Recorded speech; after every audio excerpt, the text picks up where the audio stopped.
Testing, testing.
could read everybody else's, I just couldn't send it.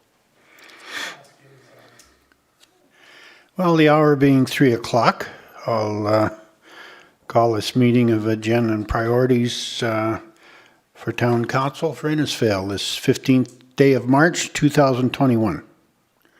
We have an agenda before us. Are there any additions or deletions requested? No? And would someone like to move we adopt this agenda as submitted? Also move, Your Worship. Thank you, Councillor Barkley. All in favor? Carried. Thank you. First thing on the agenda, 3.1 is the ECC COVID-19 verbal report for CAO. Just Becker. really brief, Mayor and Council.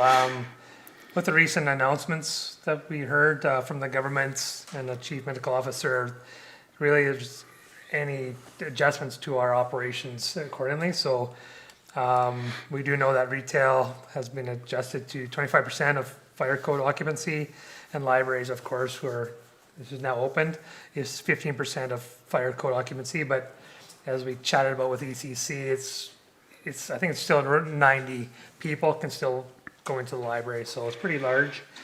Other than that, I don't have anything further to report. Okay. All right. If there's no questions, would someone like to move we accept the report for information? Your Worship, I so move. Thank you, Councillor Hill. All in favor? Carried. Thank you. Moving on to 3.2, Director Jenkins. All right, thank you. So we're looking to determine some next steps with council with respect to the update of the Innisfail Red Deer County Intermunicipal Development Plan. So back in February 2020, the Intermunicipal Committee with the town and Red Deer County met for the first time in a number of years. Our discussion focused on a review of the historical relationship between the town and county, a review of our existing IDP, as well as the joint development agreement, and an outline of some next steps, with administration being directed to review the current documents and identify some timelines and budgets for their update, as well as the exploration of some potential grant opportunities for regional cooperation. So a next meeting of that committee had been intended to take place later in the spring of last year. However, the COVID-19 pandemic delayed the meeting. Staff did continue to work together to develop a draft IDP that would update and modernize the existing document. If council is in agreement, we could formally begin this spring with a new committee meeting followed by a public engagement process for the potential adoption of an updated IDP in the fall of 2021. Public engagement for a plan of this nature is largely focused on county landowners within the town's future growth area. However, we would be soliciting input from town residents as well. So the completion of an IDP update in 2021 would be beneficial to the town as a precursor to the potential update of our town's municipal development plan. Our MDP has not been comprehensively updated since 2007. The IDP has not been updated since 2006. So the county administration has had a discussion similar to this with county council last week. And essentially the county has indicated that they are comfortable moving forward with an IDP update if the town is also of the same opinion. However, they were very clear that there's no pressure if we aren't wanting to do that at this time. That's fine with them as well. But yeah, I guess looking for some input, it would be nice to get this document kind of updated. As administration, we probably got a little further down the draft revision train than we would have, just because there was some time and the meetings weren't taking place. So we've worked through a lot of the policy changes that we think would need to be looked at. So the next step would really be looking at scheduling an intermunicipal committee meeting, likely in April, and then getting direction from the committee jointly to commence the IDP update process. Okay, Director Jenkins has put in a recommended motion here. Is anyone prepared to make that motion at this time? I'd so move, Your Worship. The council supports continuing the process to update the Innisfail Red Deer County Intermunicipal Development Plan, including the scheduling of an intermunicipal committee meeting to review draft policy changes and subsequent public engagement process. Thank you, Councillor Harrison. Discussion. I think your comments there certainly make sense. We've got to get a draft copy and get things, put our heads together and see if there's anything else we need and have that meeting. Make sure we have that meeting this year with the county. But anyways, no other discussion? Oh, Councillor Bates. Yes, I certainly support that, and I find it ironic that this last one was done at the same time as this brochure that I just had sent through to you folks back in '06. Okay, I'll ask the question then. All in favor of the motion? Carried, thank you. Moving on to surplus discussion. I believe that's Director Weimark.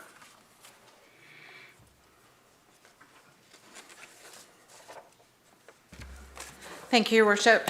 So you have some documentation that was placed before you came. So the first one is going to talk about the most funding.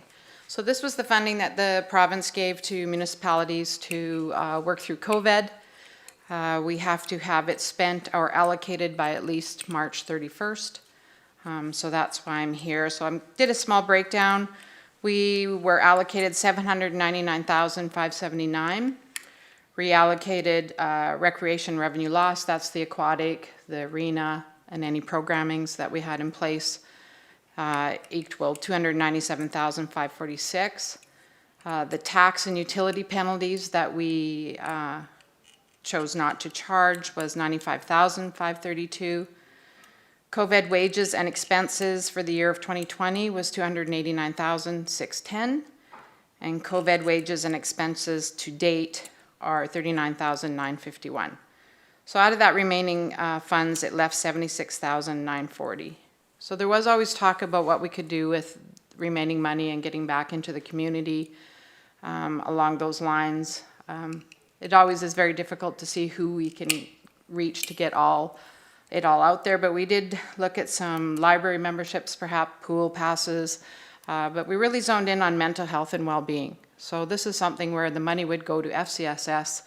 They would look at such things as counseling sessions, guest speakers related to COVID, financial advice through COVID, and perhaps coping with stress through COVID. We felt that would go out well to the community. Of course, if council has any other things they'd like to look at or address, this is the moment in time to have that discussion.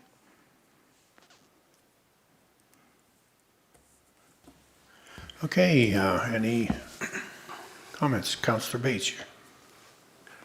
Yeah, through to Director Weimark. So the funds that you've already tagged, did they take us through to the end of March, or where did they take us?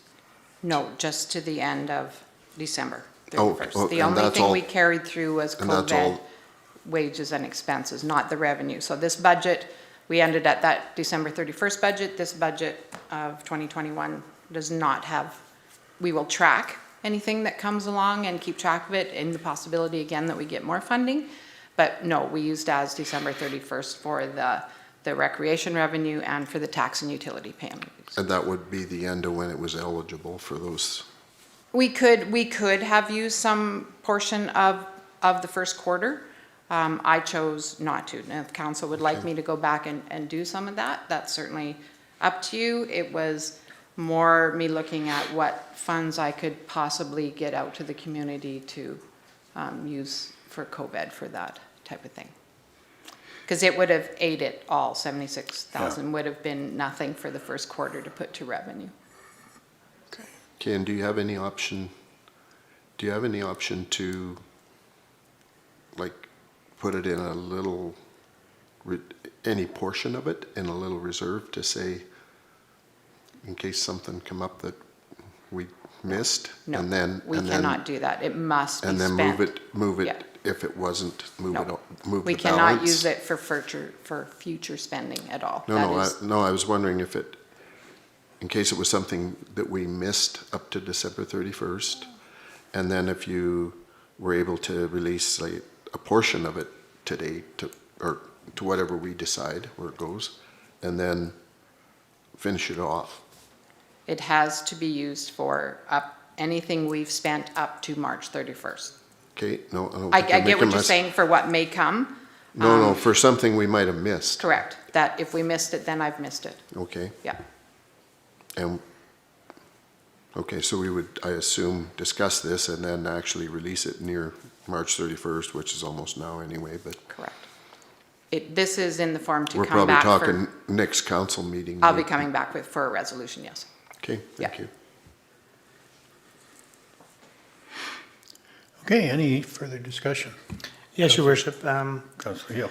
Thank you. Has there been, obviously, any discussions as to what portions that we might entertain for all three, or is it just predominantly all going to FCSS, or has there been that deep of discussions yet? No. Okay. So That's I what this wanted, is? this is what we're here for, yeah. I wanted to see where council was thinking and what they wanted that to look like. And then we could go into what dollars and bring that forth for a resolution next Monday. But yeah, I wanted to see where council was at in their thought process. Yeah, and I guess one of the questions I had is, if I remember correctly through some of our discussions with Karen, that there was, even if there was dollars found for counseling, that there may not be enough counselors here. So I'm just wondering if, if those are, even if we allocate these dollars, once they're put into, let's say, FCSS's hands, do they have a timeline of when they need to spend them? Okay. No. So because of who they are in the department in which they do that, it would look like the town is issuing that department a check via the government to run that, and then she would have the time to allocate it. So we're allocating it to FCSS regarding whether it's mental health or what that might look like. Now because she is a different identity. So FCSS has their own financial reporting. Along those lines, everything they report different than we do through the town. She now has the capabilities to use that money going forth. Perfect, So yeah. the town themselves gave it to a organization per se. Mm-hmm. Now she has the time to use to do that. Yeah, and I guess my opinion to council would be that a good bulk chunk would be given to FCSS, and I still think that it would be valuable to put some memberships and pool passes out in the community. I think that would be a good gesture, but knowing the power and the things that FCSS can do, I would rest quite easy knowing that it would be best spent in their hands. Your Councillor Worship, through to Director Barclay. Weimark, the money has to be out the door by the end of March. Correct. Okay, because I think it was back in budget or shortly after we spoke about possibly some, could we use some of this for some grants for businesses that are struggling, like I think of gymnasiums, I think more than anything, right? They're Right. Yeah. kind of, And you can still direct me to do that. Okay. That means we would have something in place that it was going to go to that. Yeah. And we can report in that format. okay, have you looked into that at all? Like I know some other communities have done some things and I mean, it's complex and I'm not sure how it would all Yeah. work, but. It was tough looking at them. For me, I was looking more global community. I wasn't focusing on just individual ones, and I felt that Olds did get a little bit of response for theirs, but not a great response. So I went of the concept of where the best use of those funds would be on a community Sure. as a whole. Yeah, no, fair enough, thank you. Councillor Reber. Through to Director Weimark, I think I would agree basically with what Councillor Hill's comments that I think the library memberships and the pool passes we should allocate something to those. I know the library is way down on memberships because of course that's something you do when you walk into the library, not if you're doing curbside or that type of thing. Mm-hmm. But I think you've come up with the right answer given the bulk of the money to FCSS. Your worship, through to Director Weinmark, the only question that I have is, could FCSS look after the total 76,000 and allocate to memberships at the library and also to the pool, rather than us allocating the number, just let it sit with FCSS? Would that be Yeah, that would be my intention, is to give it to them with the premise of we'd like to see some pool passes, we'd like to see some library memberships come out of it, and then what else they could fit within those, the dollar value. Community Thank you. mental health is Yeah. certainly a factor these days. Councillor Bates? Yep, so now that we got to there, I would agree that that sounds like a good idea, because I know a small amount of money to the library, and the pool passes would just get distributed, but a small amount of that to the library would be very beneficial to them, I think. So, thank you. Okay, everyone has had a chance to speak. And I'll ask the, I guess we haven't actually had a motion yet, have we? I'm actually, it's just for information, your worship. I'm not looking for a resolution at this Okay, point.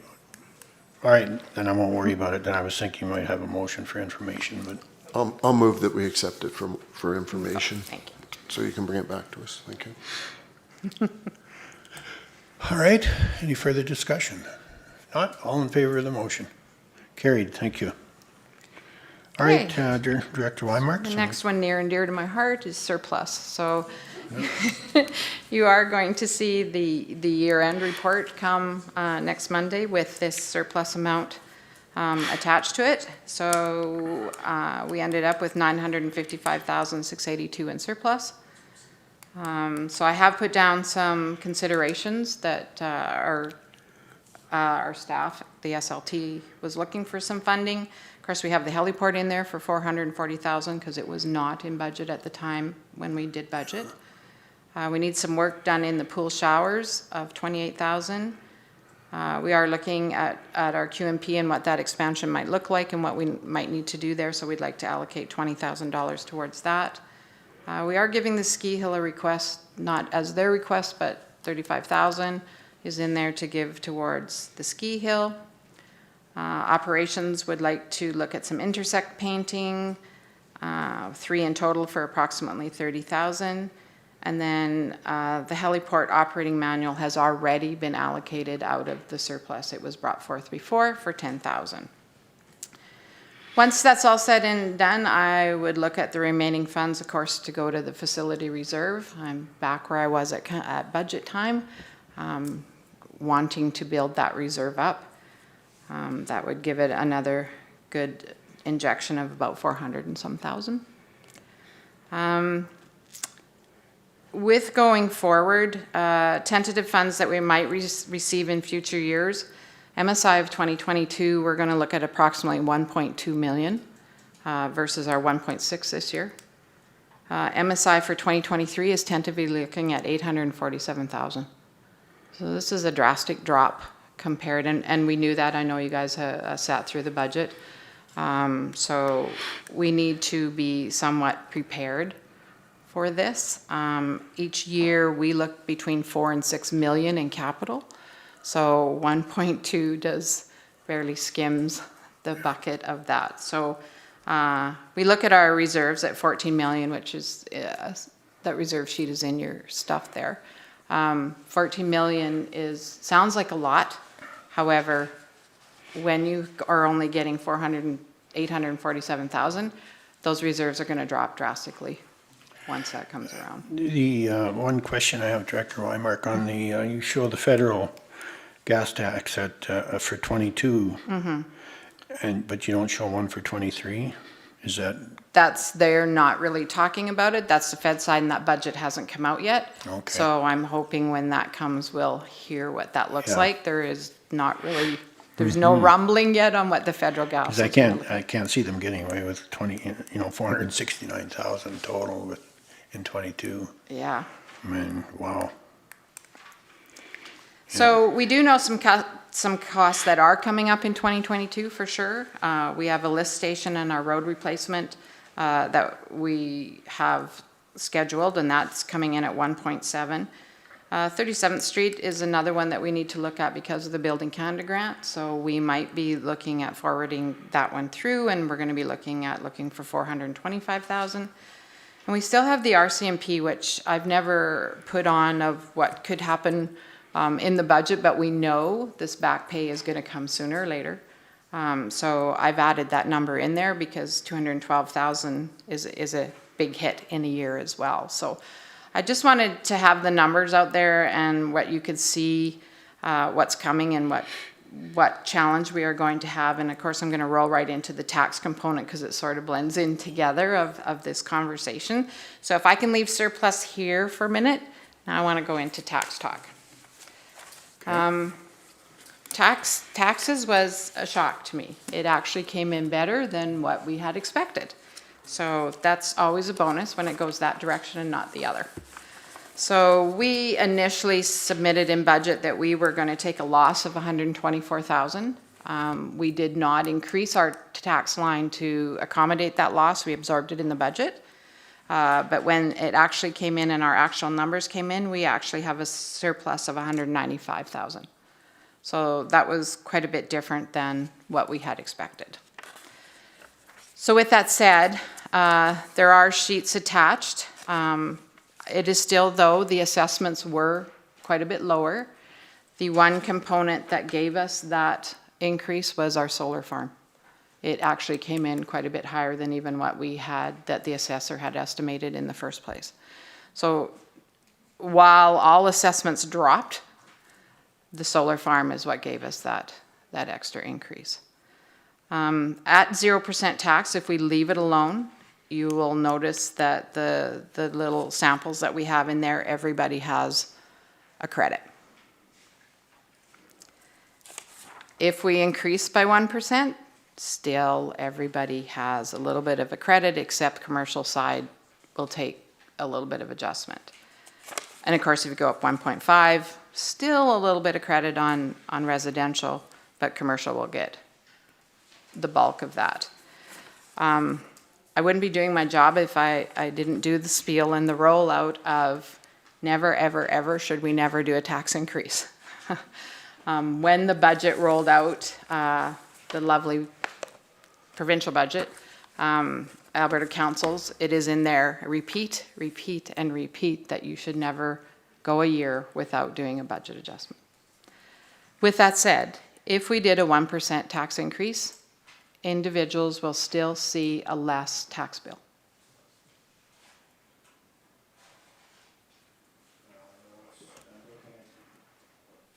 Looking at the MSI chart, doesn't look very promising in the future, and I think that's something that we got to be preparing ourselves for sure.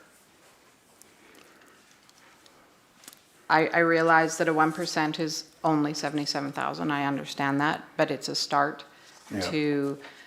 My fear is if we don't do a tax adjustment, and next year or within the next 2 years, those assessments drastically change the other way, this will be a huge tax increase for us to meet what we need to meet.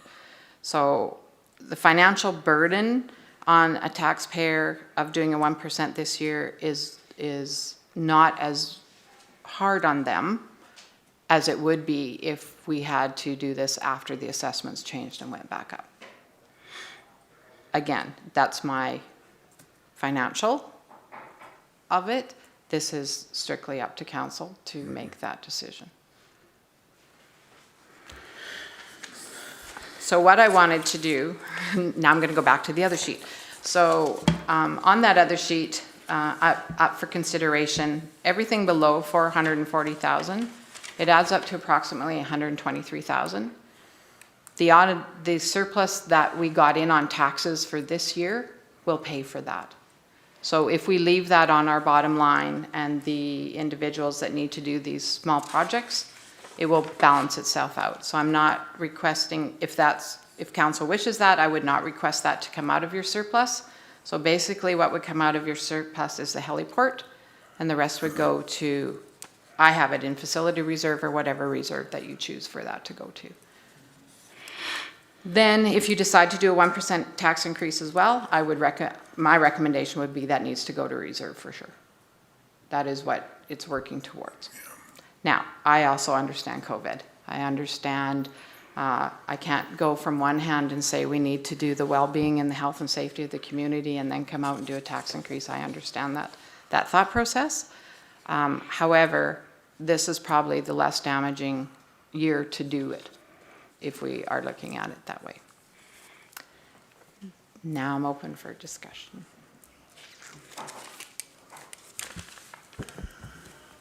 Well, So are we discussing the surplus, or are we discussing the whole thing, or what are we discussing? Let's start with tax. Let's start with tax first. Well, seeing as I already turned my mic on, I'll just say that I tend to not want to increase taxes if we don't need it. That's just a guiding principle that I've always used. And posting the surplus and given the other unknowns and situations, once it's obvious to me that you need it, then you have good justification. And at this point, that's my tendency would be to not increase it if we don't need it. Councillor Hill? Thanks, Your Worship, for addressing me appropriately and letting me speak. I personally think that if the writing's on the wall, essentially, that there is going to be a shortfall in the years to come, and yes, there was a surplus. I can see that as well, but I think that if, as a taxpayer, if I'm not going to notice the hit, and I know that it's going to be prolonging a bigger increase down the road that I potentially wouldn't be prepared for, I think that it definitely would be, I'd be in favor of entertaining some sort of an increase to set ourselves up for future seasons for sure. I know it's hard to see and hard to justify coming out of this, but it is, I feel, our role to look at the greater good for years to come, and a lot of, obviously, our citizens don't get to see these numbers for what the decrease are. Probably not very many are privileged to that knowledge or know, so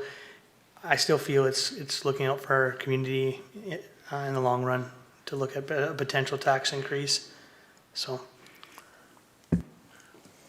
Councillor Barclay? Your Worship, through to Director Weimark, I'm not in favor of tax increase. The reason being, I felt when we went through budget that we chose to do user fee increases and franchise fees, etc., as opposed to a tax increase. And for 3 days we talked about 0% tax increase. So I'm just not prepared to change that because we've done these other increases instead of. So.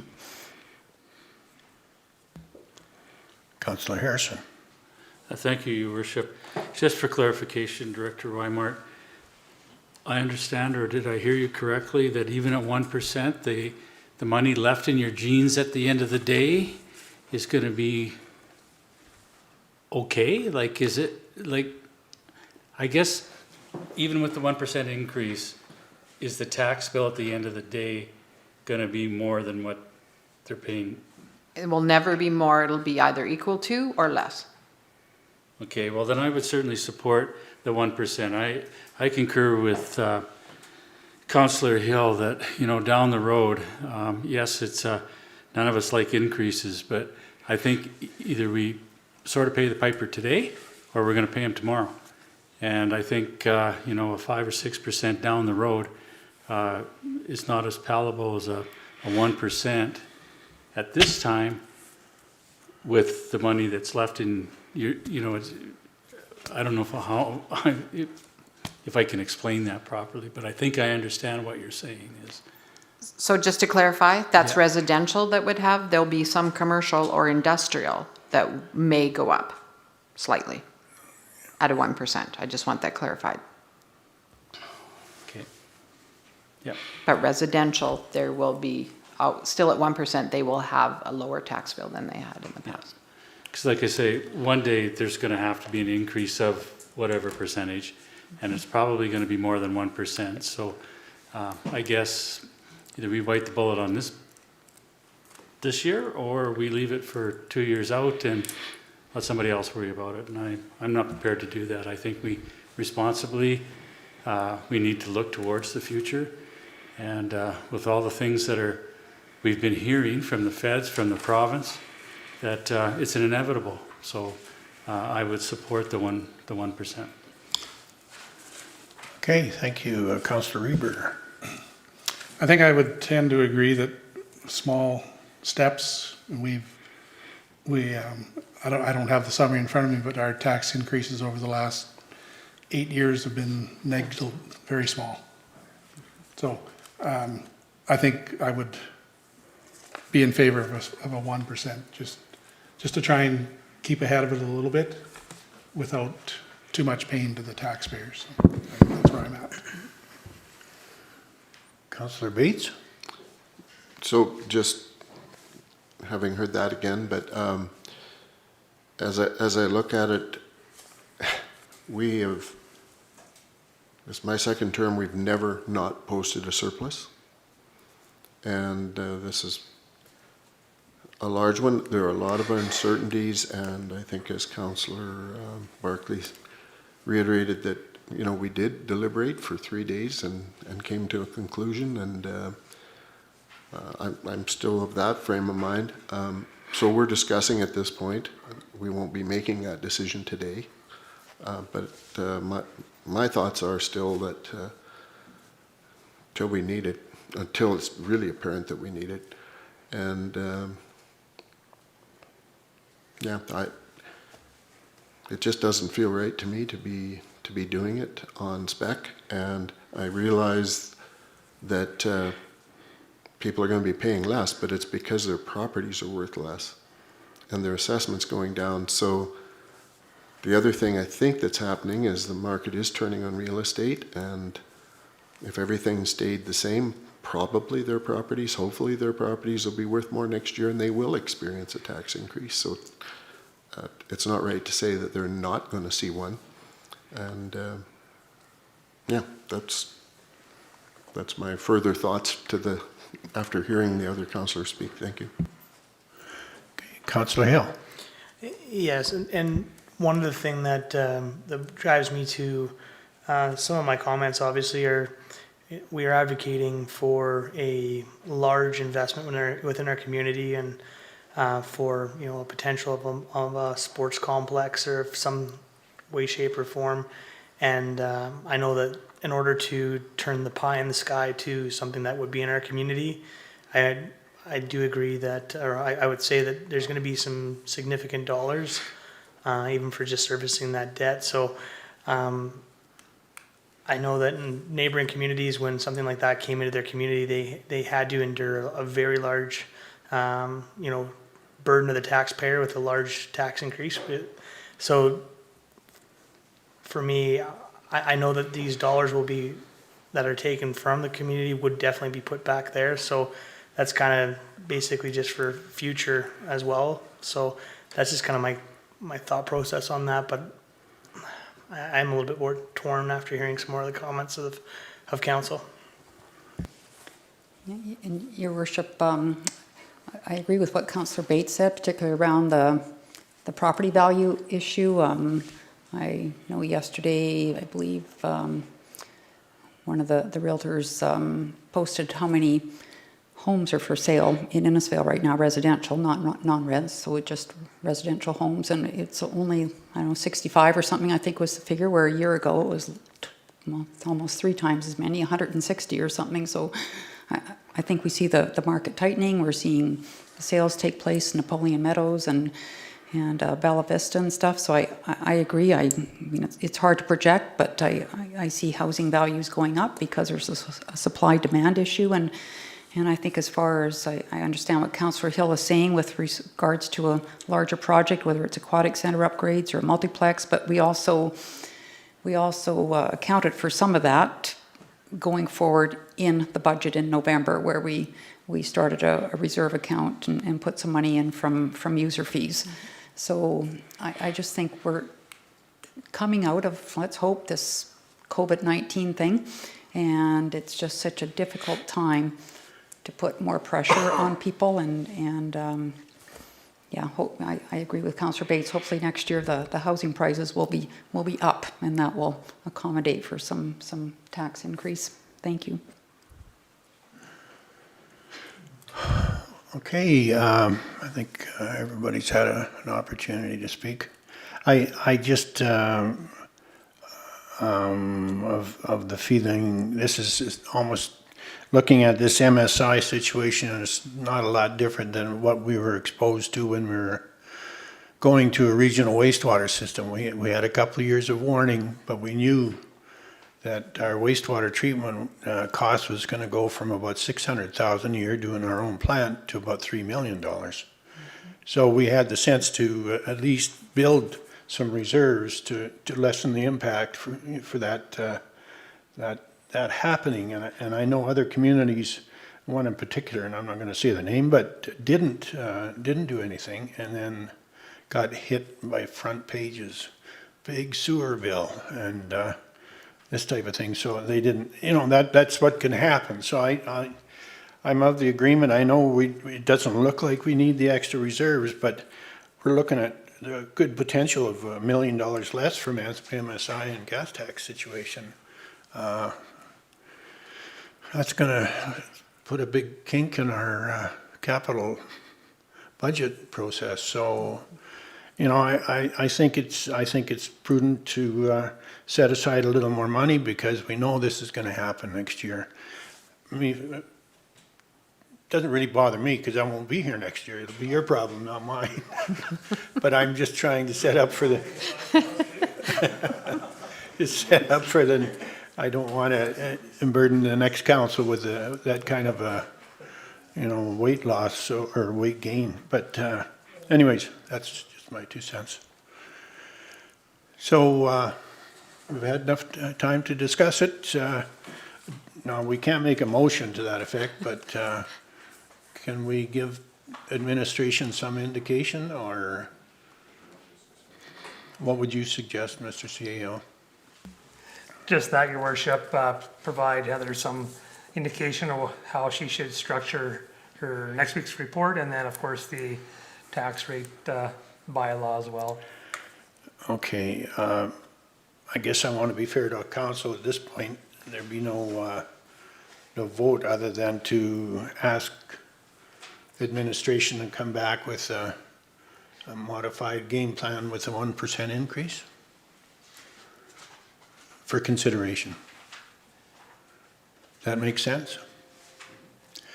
Would someone like to make that motion? Actually, your worship, could Director Wymark also bring back next week then the other increases that we did through franchise fees and water rates and? Oh, through the budget? Yep, Yeah, please. absolutely. Okay. All in favor of the, did we get that motion? No. I need a motion. Your worship, I would make the motion with the attachments of the request of Councillor Barkley as well.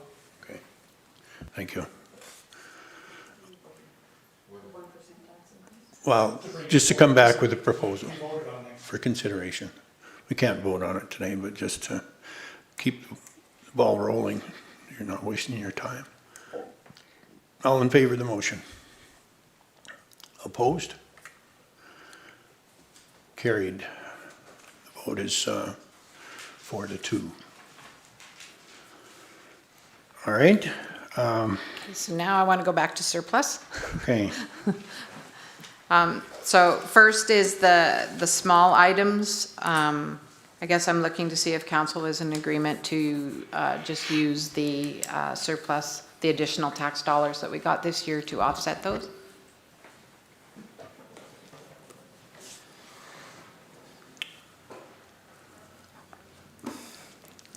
I would be in favor of doing that, but I have a question for Director Kennedy Oh, there you go. on the intersection painting.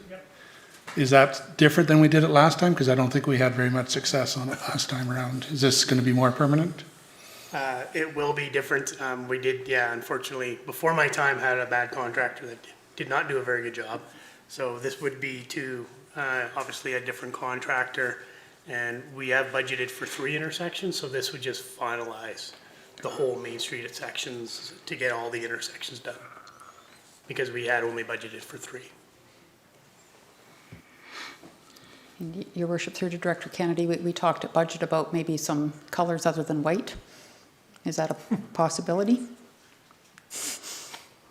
We can look at that, if you guys like, yeah, moving forward, first, Turquoise or whatever? Color, I guess what we were color us thinking up. is, potentially is to look at some type of patterning on the white.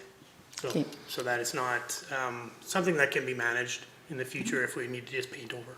are you doing down by the Legion as well? Like the cross 49th Street? So that wasn't Between the budgeted for this Cenotaph? Yeah, This year we had only budgeted for 52nd, 51st, and 50th. okay. So this is looking for that allocation to finish the remaining Because intersections. I did see photo someplace of somebody doing kind of a poppy crosswalk thing, so.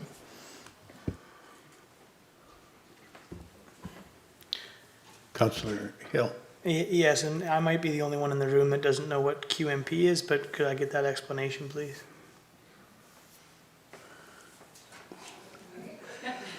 I'll start, Your Worship. So we are affiliated with the Alberta Safeties Council, it's a provincial department. We are required, we have a QMP, council approved, it's quality management plan. And our discipline is fire and also through building, electrical, plumbing, and gas. So just to give you an idea, so Manager Leith looks after the fire component of the QMP, and Director Jenkins looks after the QMP regarding building. So right now, as per council's strategic priority of a safe community, administration is doing some research to, and we talked about this, about 6-7 months ago regarding the QMP and making adjustments to that on inspections, and just making sure our businesses and rotation of inspections are meeting the need and vision of council. But we're just looking at potentially some resources to do additional, upping our service levels regarding inspections. Thank you for the clarification. Councillor Bates. So I'll just add to that question though a little bit. So is that a one-time or is that? Your Worship, Councillor Bates, it'd be an ongoing adjustment. Right now, we're building a business case for council consideration. Potentially some adjustments. It could be offset by some adjustments on rates and fees to help offset that cost. But due to some of the nature of what we're finding in the inspections, we're looking to come back to council, identifying an immediate need for that service level adjustment. Okay, so that would be added to future budgets. So just going down that list, like, and of course, again, I've seen this before with surpluses. So, you know, we debate some of these things item for item between surpluses and anguish over where we're going to get funding. But so then the heliport, for instance, would you just, I'll just run down. And so the heliport, that would do it, and then you wouldn't do all the fundraising or whatever. And then the pool showers, that's just like, absolutely, now we can do them. The ski hill, we were going to ask, I think, for some engagement as to what the request was. Is that the request we got? Correct. Okay, because I don't think that was that previously presented to us? Because I don't remember it, but Probably come Monday then. I don't remember that number, but, and I don't have a problem with that, it's just that, Yeah. and the intersection painting, 3 in total. Is that 3 in total, or is that all the ones along Main Street, or? So we're requesting 3 in total. Yeah. Okay, So I can answer the heliport one. So we brought it to council and we had that discussion whether you wanted community involvement or not. But the question was asked to you, are we going to do it regardless of community input or not, and you all agreed that yes, you would. Okay. So worst case scenario, I have to budget for what that's going to look like. If we get to that, we get a community involvement and we get support from, this would stay in your other reserve and it would be allocated to something different when that came along, but we have to do worst case scenario. Right, okay, so some of it might, okay. Yeah, you might not spend that. That is the money that we need, whether it comes from us or comes from an outside source, but we need to budget for that accordingly. However, Heather, council could say, let's budget 220, with the expectation that public fund the rest. That's council's decision. Absolutely. Yeah. Or you can still say that and say whatever we raise goes back to reserves. Correct. I don't have a problem with that, just as long as it's defined, because we're hitting some of these things in progress. And like I say, unless I totally missed it, I hadn't heard the ask from the ski hill, and it's not a problem. I just hadn't heard it. Thank you. Just on the ski hill, so we did receive a formal request, and it'll be in your correspondence for Monday. That included that 35,000 as well as an ask for some other in-kind donations that we've coordinated through operations.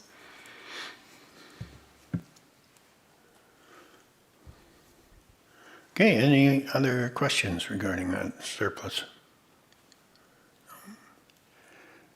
All right, and then do you want an indication for information? Okay, would someone like to move we accept this proposal for consideration for information? Also move. Okay, thank you, Councillor Reber. All in favor of the motion? Carried, thank you. Thank you. Thank you, Director Weimart.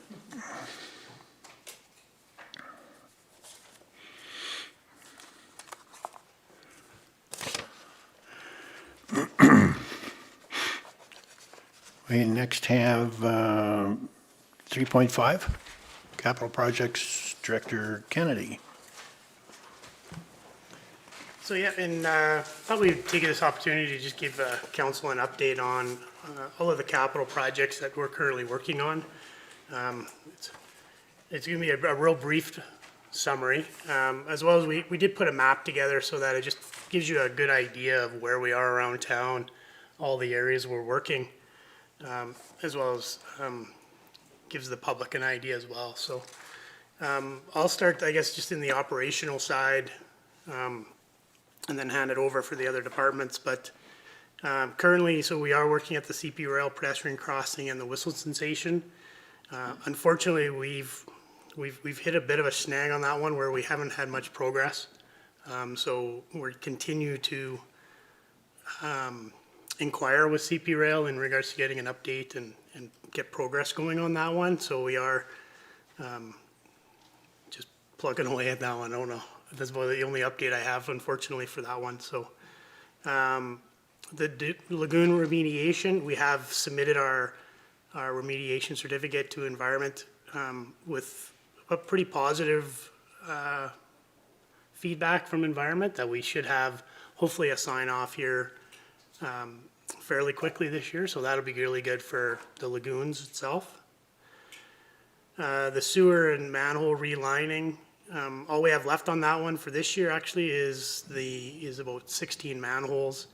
We did manage to get all of the sewer pipe relining done last year for the 2-year project, so that one has progressed really well. 53rd Ave reconstruction, that will start probably end of May and go through till probably August. Same with 46th Ave, another one end of May going into August. The 2020 surface improvements, primarily that's 57th Street and 38th Street. Those will be, both are gravel sections right now. 38th Street was the milled section that we reconstructed last year and put it to milling. So we will look at paving both of those surfaces this year. The 2021 mill and overlay program, primarily that's the 51st Avenue. Again, that'll be milled out, doing some curb replacement, and spot repairs, and then, pave that one. The Res 2 generator, we have just engaged Tagish Engineering to do a pre-design on that one in order to get a good idea of how we can get a generator to fit, as well as work with John Manville because we do have them in that reservoir, so working collaboratively with them on a pre-design. The utility tractor, that got awarded there last week, so we'll be ordering that. Max Playground, we've applied for a grant to try and get some more participation in that one. So we'll wait and hear back on that. 50th Street landscaping, the second phase, so that's the planters on the north side of 50th Street. We are progressing with that on design. That should be going out for tender within the next 2 weeks. Diamond 7 upgrades, again, progressing with quotes. We got 3 bidders. We're just dealing with some costing on those. And we're quite hopeful that we'll end up with some construction starting in May on that one. Wayfinding Phase 3, that one we are just put on hold for now until we get some further clarification on solid terms of reference for that project. We are progressing with tree replanting. We've got a design going for 52nd Ave. That's the elms that we took off last year. And then Willow Ridge, we took some trees out there, so we are looking at doing some replanting there as well. I'll come forward in regards to probably some design options that we're looking at for those 2 areas in the next couple weeks here. The Sandy Dump upgrade, RV water fill station, those are together. We are looking at ordering a new, getting away from the coin-operated machines and going with mainly debit and credit card and getting away from the coin fill. So we'll progress with that this summer. 2021 sidewalk replacements, we've got in our operating budget $100,000 for various sidewalk replacements. So we have got a plan together. We have hired Collins Concrete, who we've had the last 2 years doing that program. So once the weather gets better here and the frost comes out, we'll start on that program. The sanitary lift station assessments, we have engaged a contractor for that, or consultant. So that's 8 lift stations that will be getting assessed throughout town, and that will be very valuable for us in order to budget in the future. Probably 6 out of the 8 are in really dire need to get some replacement. So this will give us a really good input into the money that we're going to need to spend on those lift stations, because it is becoming very critical. 50th Street manhole replacements, that's we've allocated for a couple manholes. They are along the cemetery road, and we need to get those replaced. They create an odor issue, so we'll be looking at that this summer. And then the skate park lighting upgrade, we are looking at installing 2 new lights at the skate park to try and brighten that up, as well as finalizing the landscaping.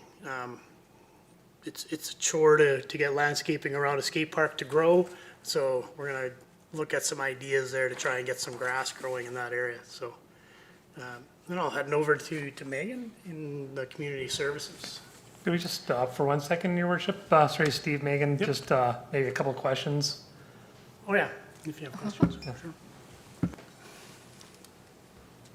Councillor Bates. Yeah, so through to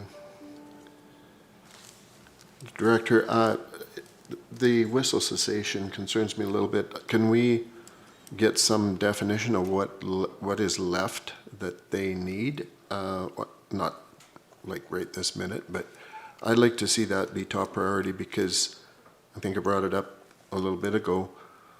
I don't want to miss getting on it as soon as the ground is thawed and we can actually do something. And I guess a question, do we need to do the crossing to get whistle cessation? Do we need to do is that a precursor?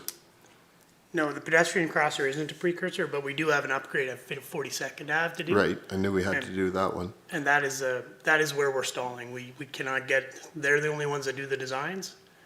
So they're same just- with pedestrian crossing. You don't anticipate there's not something that's standing out as getting in the way other than them just proceeding? Is that? Correct. We just can't get that final design and cost, because we've came into this with, their estimates. Yeah. So, Well, I'd like to keep the heat on it as much as we could, and yeah, I drove across what they did last weekend, and that's a disaster. I don't know.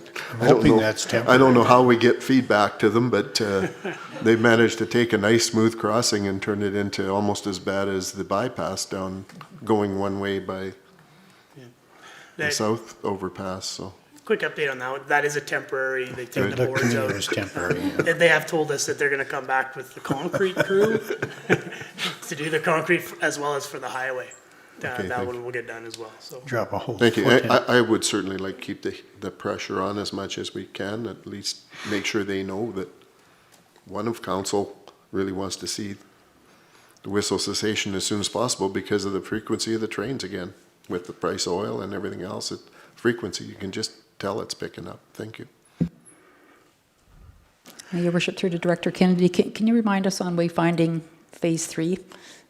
Are those like park signs and that kind of thing? And did it include the sign at the entrance of Innisfail at the Max McDonald's, or?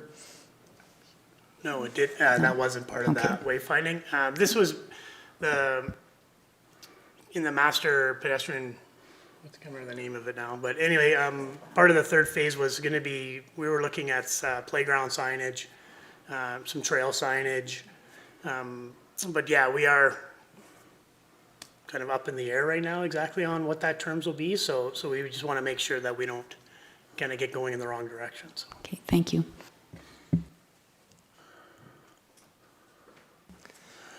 Okay, any other question? Hey, Steve, could you outline the partnership for the ball diamonds upgrade? Sure, so we are in partnership with the Facilities Enhancement Committee, I believe is what they're called. So we are working in partnership with them. They have gotten a program together for some sponsorship. We met with them last week just to go through where we're at, what they're budgeting for, kind of taking their portion, as well as our portion to work together to get this project going. So working really good collaboratively together. It sounds like they've got a little bit of momentum on their donation program, so it is a positive program looking forward. Okay, do you want to move on then over to the community services? Okay, so I see we got some funky formatting in this column, but we'll try to keep it straight. So the first one's the columbarium. So the new columbarium was installed a couple of weeks ago, so that is completed. Library lighting upgrade. So this is the big lights in the library side. We have managed to do some changes in the community room side that make those lights more effective and turn on and off a little faster than they used to. And we're also looking at adding some lighting to the little children's area. So we're just getting quotes and working through that process. So hopefully those will be done this spring. The arena ice resurfacer, that's all ordered and in play. It's just a matter of when the machine arrives. Hopefully before the fall is what we're planning on. Arena dehumidifier, so that project is actually out for RFP right now. So hopefully we'll get some proposals and move ahead this spring. The roof repairs at the arena are completed, as well as the roof repairs at the Parks and Public Works shop. The pool drainage channel and the pool tile pool basin. Both of those projects were sort of sitting, waiting to get a better indication from the HCMA project with respect to the which option we think we will proceed with. So those ones are sort of sitting. The urban design plan we're going to talk about here in a couple of minutes. North area structure plan, public engagement ended last week. So we should be looking to get a draft in the next couple of weeks and back to council for adoption. Same with the Dodds Lake Recreation Plan. We're anticipating a draft of that final report any day. Pool multiplex evaluation. We have a meeting with council scheduled for next Tuesday. And then we'll be bringing that summary of the survey results back to council in a public capacity. And then curling rink upgrades, there's been painting, roof lighting, repairs going on at the curling rink. So those are still in progress, but getting close to being completed. Okay, any questions? I had a couple, Director Jenkins, the lighting at the, well, of course, this one, I'm sorry, this would have been Director Kennedy, but on your side, the the pool basin, urban and drainage channel, will those be items that can be done in a shutdown this summer? Is that what the intent is? We'll have to decide on whether we want to proceed with those, depending on what those design option determinations are, whether we want to go ahead with them based on the HCMA project determination, so. Okay, and the lighting at the park, the board park, wait. Anyway, skateboard, that's the word I'm looking for. Skateboard park lighting, it definitely will have to be taken into consideration, the future of the heliport, the impact on our upgrades to the heliport. I think it's important that we get rid of this, a couple of old barber poles down there and an overhead line, and then get some good lighting set off to the north, further away from the helipad as much as we can. And then looking at it, I think something we might think about too, Director Kennedy, is the lighting on the north side of the parking lot of the pool parking lot. There's two structures there that I think should be moved, and not so much as moved as maybe the two that are there on the north side could be beefed up with more of a scan or spread type lighting, and just light it from the south side. So that gets those poles away from the helipad too. So I'm just thinking in the future we want that thing to be as safe as possible when we're doing it. So get rid of every possible pole around there we can. Yeah, part of the heliport design, we'll be looking at the lighting. Yeah. We have to do not only the existing surrounding lighting, but as well as the pad lighting as well. We have to update all of that as well. Your worship, through to Director Kennedy, with respect to the skate park as well, the landscaping, you're right, it's hard to landscape, it seems. Grass seed goes down and the rain comes and washes down the hill. Are you looking at maybe some other ideas around that, and maybe no grass and would reduce mowing and that kind of thing? So we did try two different methods last year. We tried a brilliant seed where it covers it. That didn't seem to want to catch. Then we did try hydro seeding it. Again, had some challenges. So yeah, we are definitely trying to think about some options of what we can do to try and get, at least cover the mud up so that we aren't tracking the mud everywhere. Have you thought about things like landscaping rock or something like that instead of, or? We haven't thought of landscaping rock, but we are, putting our heads together on trying to think of some innovative ways of making some grass grow, or some other ideas for sure. I'll pass it over to the landscaping person. I don't know anybody. Councillor Bates. Oh, okay, thank you. Once Go again, with Your Councillor. worship. Yeah, I just had a couple questions about because one of the things that obviously I know was identified, and it'll probably be in that manual or whatever comes from the heliport plan, but don't all the lights have to be was that night vision sensitive as well? That was an idea, something that was brought up, that there's a bunch of deficiencies with that. I just was wondering if that was correct or my mind was off. I don't know the particulars about the lighting, but yeah, we will have an analysis done on all the lighting. I know couple of the things is in regards to the wraps around the poles, and that type of stuff, but we'll definitely have a full analysis done. Yeah, and then the other thing that was has been done in other parks, and it's some of that, and there's actually a business in town that I believe still does it for that recycled rubber repair, and you can get all different colors, as well as some very blocky looking, whatever it may look like. I'm sure they could do a skateboard or something like that, and whatever it might look like. So if there's any questions after the meeting, I can provide you with the name who I think still does that. But it seems to be quite popular, and it's pretty responsible because it's just recycled rubber, right? So. Yeah, we actually put that in over at the horseshoe pits. Oh, okay. We use that as well. So yeah, that's appreciate the. Yeah, just an idea. Thank you. Councillor Bates.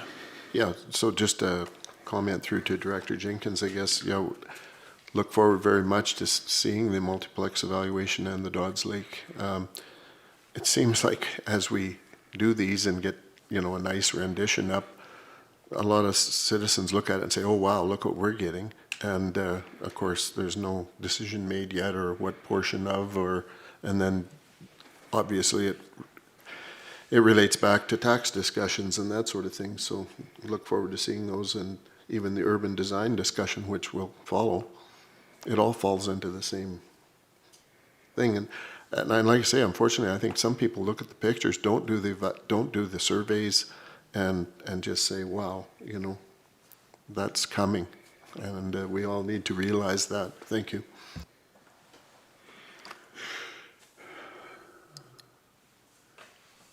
Okay, no further questions of the administration on these information items? If not, I would entertain a motion to receive this for information. I'd so move, Your Worship, that we accept the report for information. Thank you, Councillor Harrison. All in favor of the motion? Carried, thank you.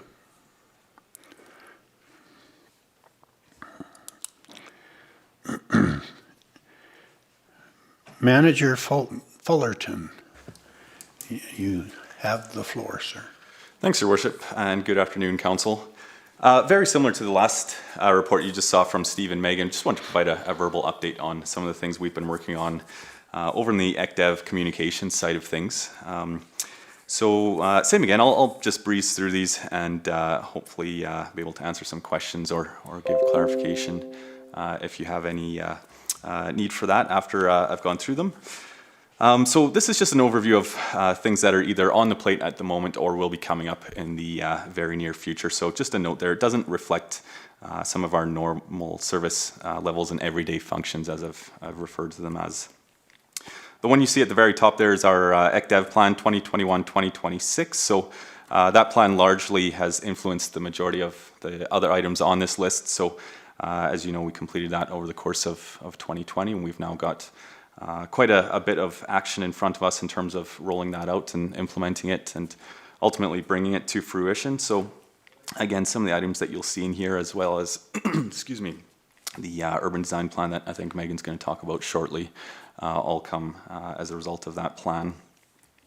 The next point there, branding rollout. So as you know, Council approved last week a brand policy for the town, an updated, expanded policy that gives us a lot more flexibility in how we promote the town. So we now have further additional colors with which to communicate our organization. We've got some new imagery, some different graphic design elements and whatnot.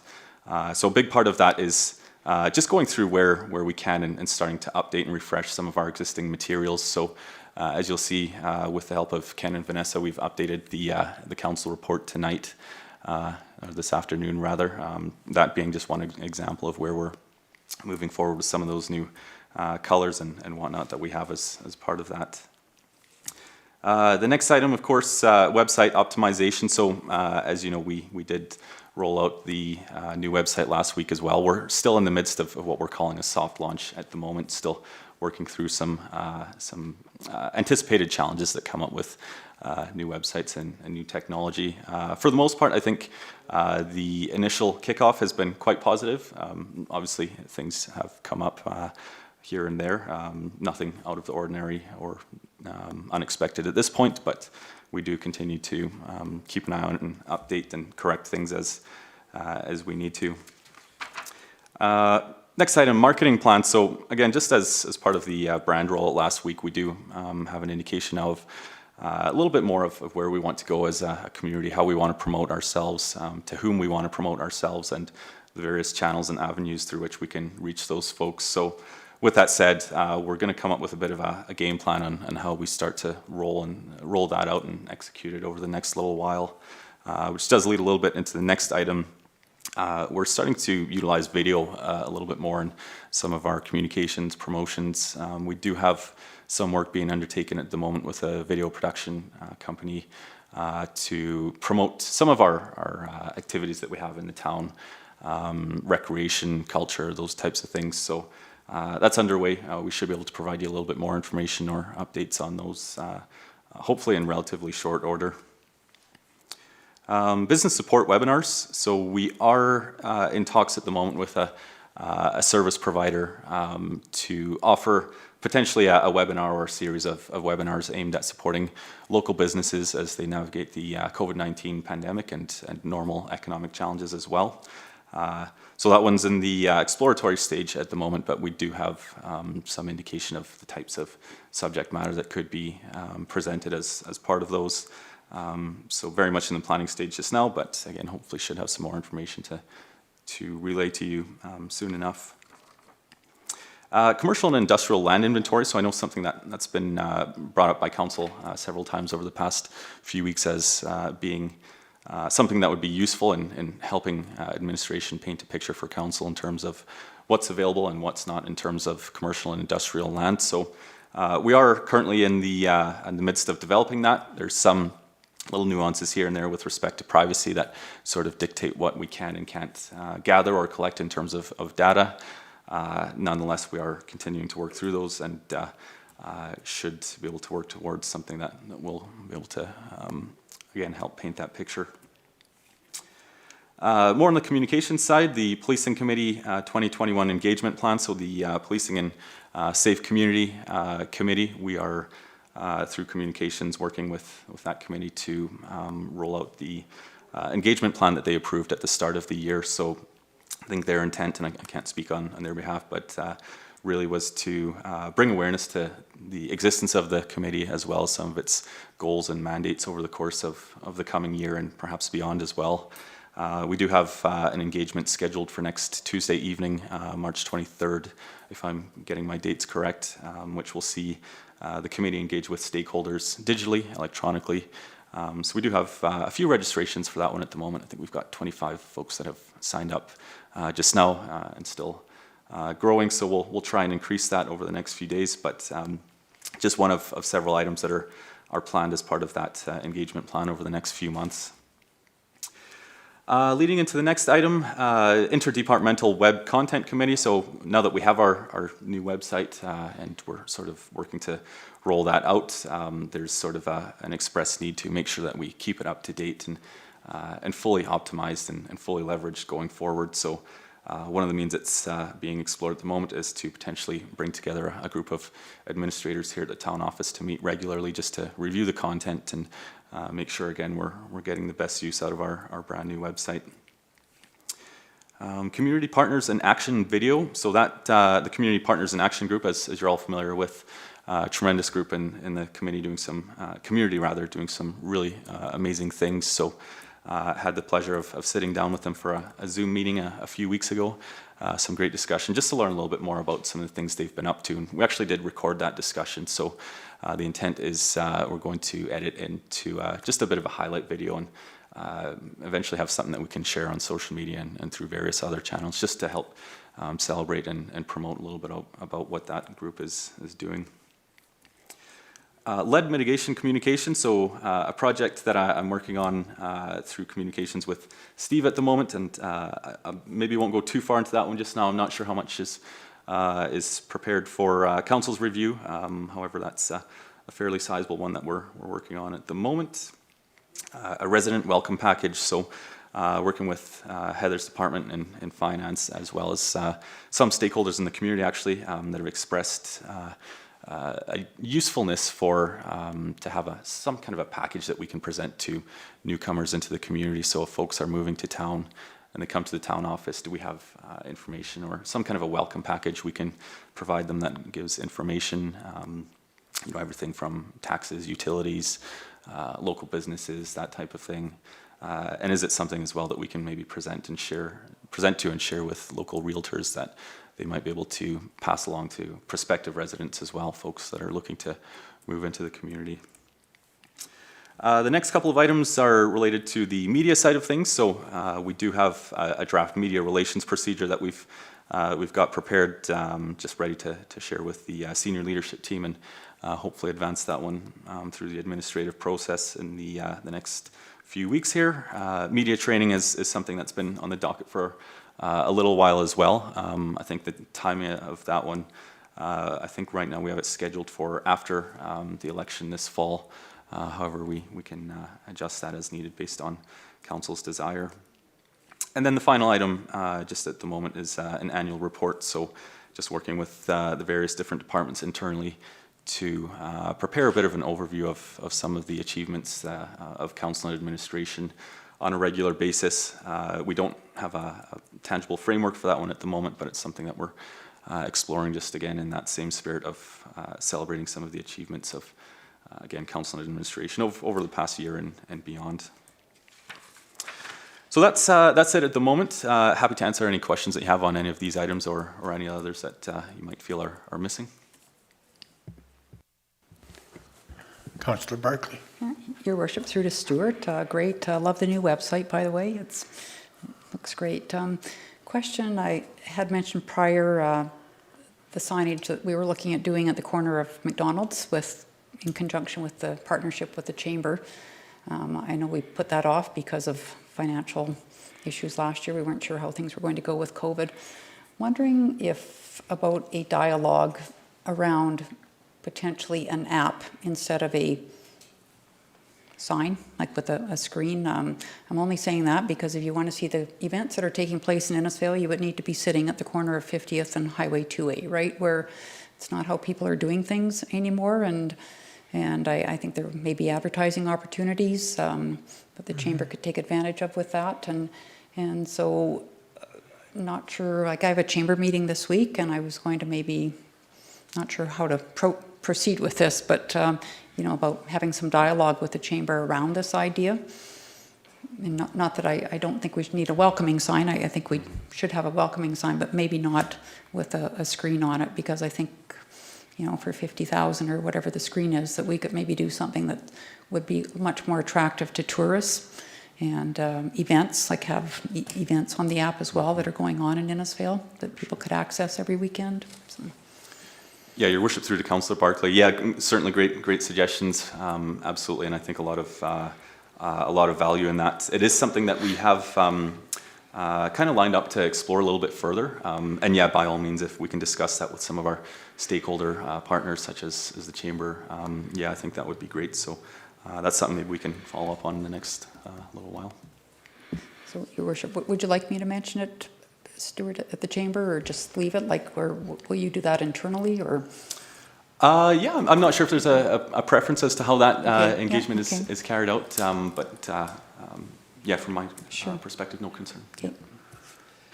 Director. Councillor Barclay, the Stuart, I think it's exploratory that the town is considering, is going to be researching opportunities using technology as a means forward for community events, advertising, etc. And just you can plant that seed with a stakeholder such as the chamber to see if there are some interest there. Right, I know the sign came up, I don't know, maybe it was last meeting, it was just brought up that we'd had looked at doing that as a partnership, and we'd put it on hold for a year, so that year is coming up fairly quickly, and so maybe getting some other ideas out there to explore. Thank you. Councillor Hale. Yes, Your Worship. Just Stuart, I just wanting to know if, like with having a residence welcome package, I know we have, the town's been identifying those new businesses that are coming to town, you know, through social media or whatever it may be. Just wondering if potentially there would be some sort of a package that would be as well presented to a new business that comes to town. I don't know at what level, like if it's, you know, you do a cutoff at a home occupation one, or how that all works, but just something for food for thought, or maybe something that's already been in the works. Maybe a little premature for me to bring up, but I just thought I would, I think it's equally important that a resident and as well a business would be recognized. So just an idea is all. Yeah, your worship, through to Councillor Hill, it's a good suggestion, absolutely, and I do believe there's room for some synergies as we create that package, so it's something we can keep in mind as we move that project forward. Thanks. Okay. I had a bit of an idea too that I talked to Stuart about yesterday. Was I do feel it would be appropriate for council to do some positive promotion in our upcoming capital plan for the year and shed some light on the community, what we're doing. In spite of a pandemic situation, we're still moving ahead. And I thought, to do it somehow to work with these capital projects that we just looked at and work with Stuart and social media and put something together. And I'd like to see something that's verbal in a, I guess, some sort of a, I don't know, a presentation of some sort, but to involve all of council. Now, maybe we can take turns of talking about this next project we're gonna get in, and maybe somebody's doing another project. I'm just trying to come up with some ideas to stir up some positive vibes out in the community out there, because I know they're looking for something like that, and social media has just got such an attention. Would that be like a highlight reel, your worship? Something Similar just to that. kind of Yeah, anything. hitting off on some of the. Okay. Yeah, anything that we can brag about to the community, what we're gonna do for them, and all in the. I'm open for suggestions, and so is, I'm sure if you have any ideas, you can bring it up with Stuart, but if maybe I'm the only one that feels that positive about it, but I'd be interested to hear any comments, Councillor Hill. Yes, your worship. I think with the annual report, to build off of that with kind of hitting the highlights and to let the community what we've been able to do and build together through their support. And I definitely think that celebrating our successes is always a good idea. And I know it's a lot harder we use the term brag, but it's really what our community has allowed to happen and has endorsed. So I definitely would be in support of acknowledging our achievements. Yeah, Your Worship, I would agree. I would even maybe like it even more so if staff was doing that, directors, CEO Becker, Stewart, et cetera. I mean, they're the ones that are doing the work and putting all this together, and they're the experts in each area. So when I looked at the list today from the previous report, it's like, oh, that's a lot of projects in a year, right? Over 30. You don't even realize it until you see a whole list of it. So, yeah, I think it'd be great to get that out into the community as best we can and promote all the great work that's going on, for sure. Councillor Harrison. Yeah, thank you, Your Worship. I totally agree. I've been saying for some time we have to celebrate our successes, and if it's done on an annual basis, I'd like to see it done on a quarter basis. Just a quick. It doesn't take much to put on social media, and we do have the coverage in social media. And you just look at what was going on the weekend there. You're going to get the exposure. So I fully support that. Celebrating our successes. Thank you. Well, I think the people are looking for that. They're looking for some good news to talk about. But anyways, we'll work with Stuart and Todd and come up with a game plan, right? Okay.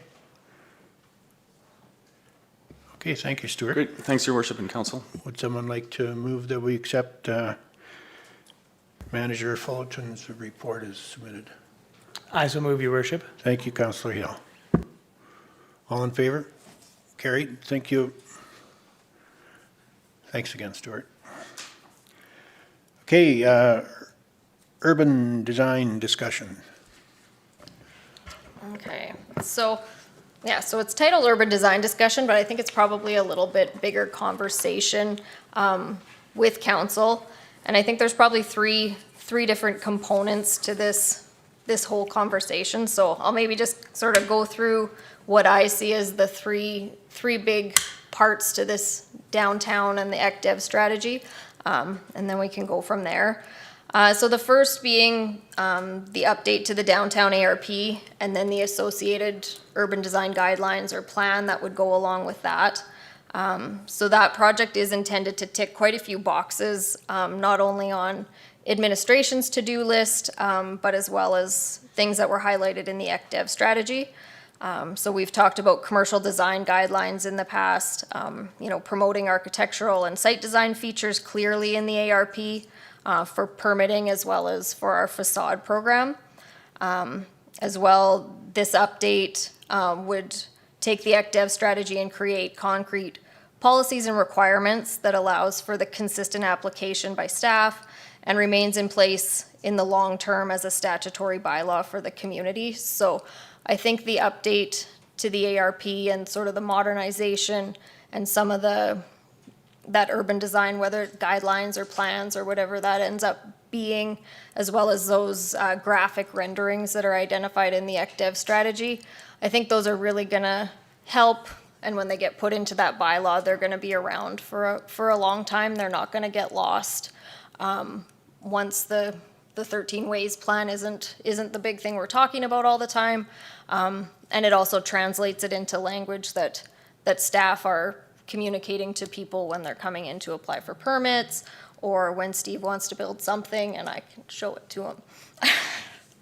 So we can certainly look at adjusting the focus or how we want to approach that, but I think there's definitely value whether it happens immediately or gets pushed down the road a little bit to formalizing some of those ideas and things into policy that will stay with the downtown. I certainly get the apprehension on the public consultation that it certainly won't be as dynamic as it could be if we're not able to meet in person. But so that's sort of the design and the ARP angle.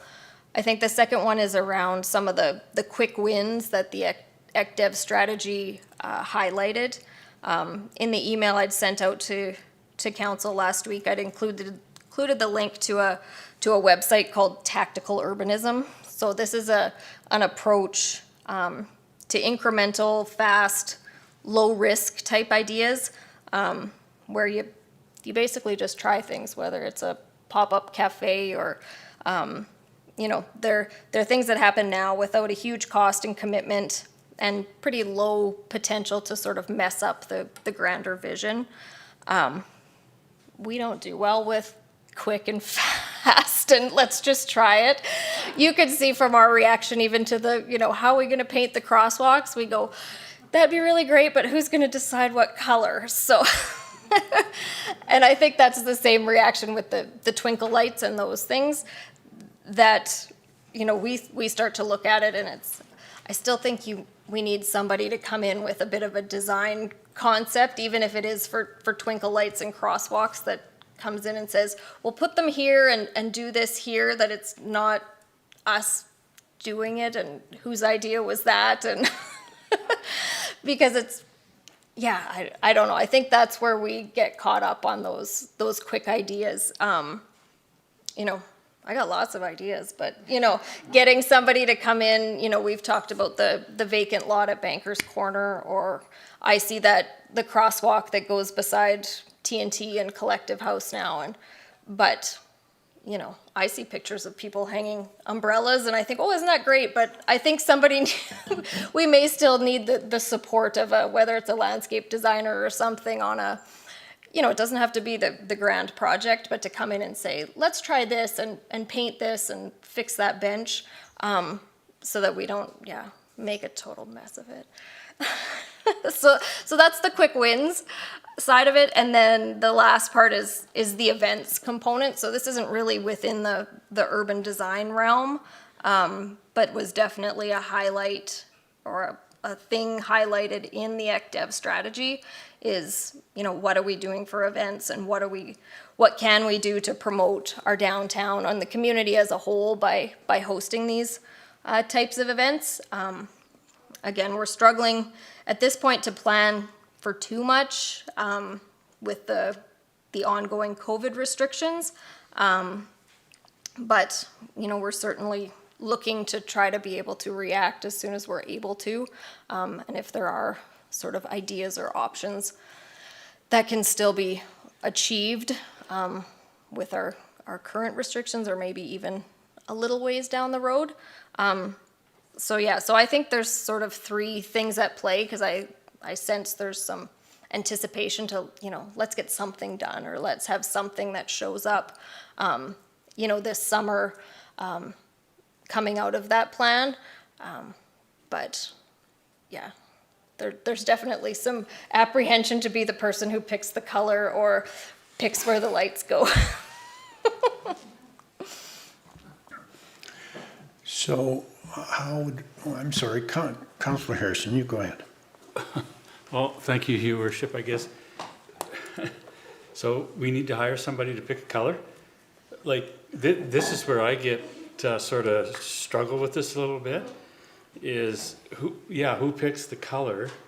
And I don't know if we need to have a landscape designer to say we need green sidewalks or the twinkle light goes on this tree. I understand the whole concept of the design, and I think that's needed. But there are some things that I can pick a color for the sidewalks. Okay, now do we need a resolution? Like, this is where I struggle with it. Or do we go out and we spend another 6 or 8 months with an RFP, with this, to bring it in so that we can decide, agree with the consultant that says we should have green sidewalks? Like, that's the struggle I have, Director Jenkins. Yeah. And I think to me, it would be, you know, let's do the crosswalk or something, the crosswalk and the cut through there, and have somebody say, okay, yeah, we need new benches, we need new this. You know, it doesn't need to take 6 or 8 months, but, you know, I don't know who decides or who comes up with that vision, because I don't know that that's something that internally we have that, you know, professional input. Yeah.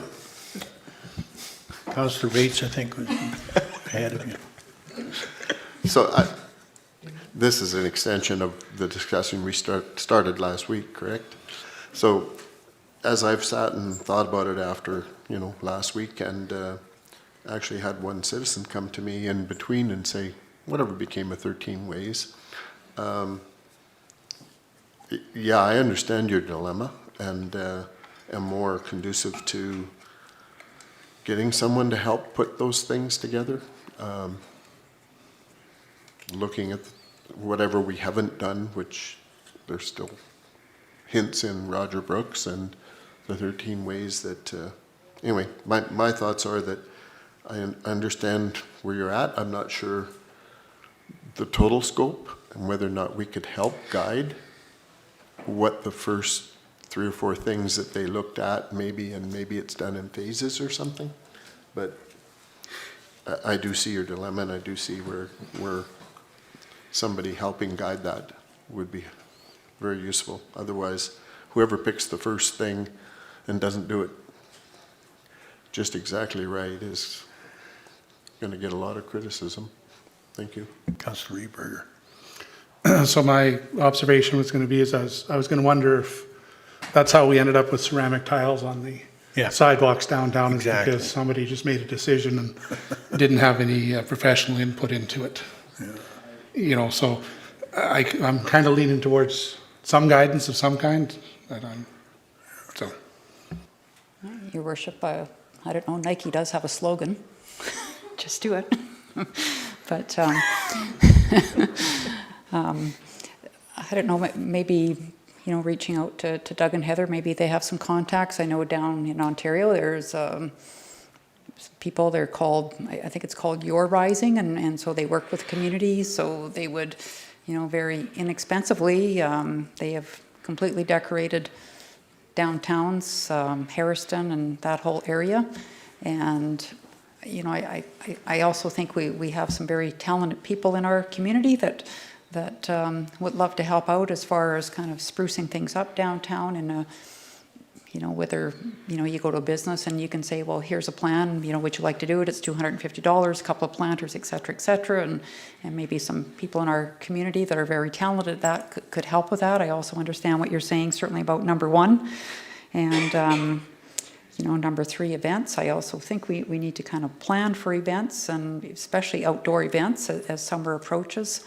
But I would really like to see us do some things from that 13 ways, and I think I agree with Councillor Harrison in a way. I think we can, if we're going to do twinkle lights, I think we can do twinkle lights and maybe spruce up some other things through the corridor down through Darkwoods, etc. Outdoor patios, offering that kind of thing, temporary patio possibilities for businesses where they're so crunched for space inside their restaurants and pubs, and I think it's just a matter of gathering people together and getting some ideas going. I think what staff is trying to do, they're saying help, because, it doesn't matter what you do, somebody's going to say, who the hell's idea was that? But I know when we did the downtown revitalization, we formed a committee, the street committee, and they put their heads together and came up with different ideas, and maybe some of them weren't perfect either, but at least it got some consensus, because I know Craig Teal at the time was very pleased to have that input, because it took the pressure off of him how to do this and that. So, and it doesn't have to be big ticket items either, like the stuff that I think you're referring to doesn't need a whole lot of training. Like, it's not like you're trying to redo the traffic control or intersection traffic control. You're just looking at the lipstick and makeup for it. But anyways, I don't know, where do you think we should start, Mr. Becker? If I could suggest, everything I've heard council speak to is referred to urban design. You received a report last week with that proposal. You can certainly dwindle that scope down based on your feedback, and maybe we come back to you with a few options of the scope. Because what I'm hearing, who picks it? Well, the community. That's what the engagement process is for, or you pick it. What's on your public participation? What do you expect on your level of public participation? So it is picking the color. However, the community that is associated with that development or project might have something they want to input on. So it's up to you how you want to proceed. But maybe we go back to the initial scope of that project, come back full scope, or we dwindle it down. There's tons of access to firms to help us. There's no shortage of that side. And we had, I think, 10 or 11 interested in supporting us, but it's either, if you want to do something, maybe it's not the level of scope that you were presented with. So maybe we come back to you with that. Well, I'm sure even urban systems would be glad to come and look at a reduced. So your worship, through to Director Jenkins, the urban systems, the scope of that, was that to include your item number one as well, or is that? Yes, so that essentially just what I talked about with the number one conversation is sort of that plan, the taking the, what we have, updating our policies, bringing, getting those design guideline types of features in there, and going through sort of a full planning process. But if we wanted to, look at things outside of that could be done, in the next couple of months, that we could very easily have somebody come in and help us. I know lots of the examples even of that tactical urbanism, they are very often, they're community initiated things. They aren't us coming down and saying, oh, we're gonna make a new patio. It's the community decided they need a new patio, and this is what they've come forward with. You know, because even the initial research we've done on twinkle lights, sort of to do from 49th to Fast Gas, like we're talking, it'll be $10,000 by the time we get those lights and get them installed. So, you know, those types of things right off the bat, they're not nothing. You know, we just talked about items in the surplus for that kind of dollars. So, you know, whether we're ready to budget and say, you know, go figure out how to do it, because at this point there isn't any actual money beyond that urban design plan project that has been budgeted towards those downtown initiatives. So you were through to Director Jenkins, would we be able to maybe more so phase that project? I'm assuming like urban systems, would they do like item number 2, for example, or like that, would that company be able to do that kind of work? And yeah, they would. I probably would pick one of the others if I was going for just a straight Okay. design project. You know, urban systems definitely had the edge on that sort of holistic and integrated into all of your other activities, where there were certainly some smaller firms that are much more sort of design focused, that I think could probably, you know, easily turn you around some ideas for how you would quickly implement something. okay, thank you. Councillor Eber.